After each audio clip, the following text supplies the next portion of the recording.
જય માતાજી, જય મા મોગલ, જય મા સોનલ, જય મા કરણી।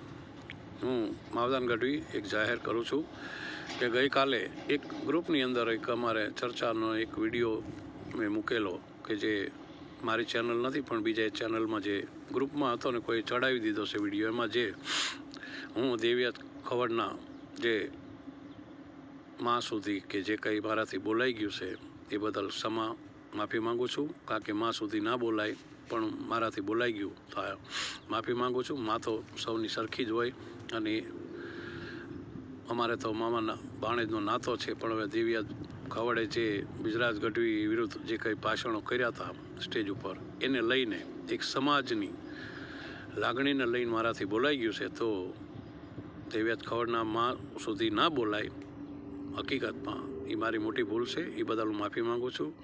અને એ પણ એક ક્ષત્રિય છે અને ક્ષત્રિયાણી વિષય ના બોલાય એ બદલ હું ક્ષમાના ચાહું છું। એટલે કોઈ ખોટું ના લગાડતા, ભાણેજ ગણીને ભૂલચૂક માફ કરજો। એટલે દેવિયાત ખવડ કલાકાર છે અને સ્ટેજ ઉપર આવા બમફાટ કરે છે તો એને પણ બધા થોડું કહેજો કે તારે પણ ભાઈ થોડું આ ચારણ સમાજનો એ પણ દીકરો છે તો એને પણ સમૂહમાં ના કહેવાય, કહેવું હોય તો એમ કહેવાય કે એકલાને કહી દેવાય।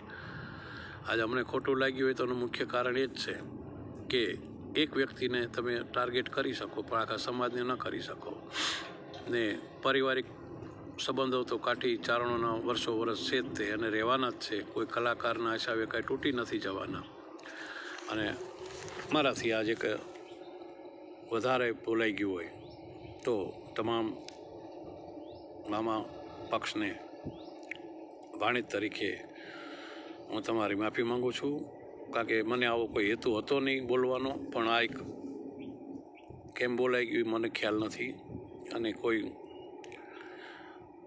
બીજું તો કંઈ નહીં, પણ ભાણેજ છું એટલે વધારે કાંઈ નથી કહેતો। આઈ એમ સોરી મામા।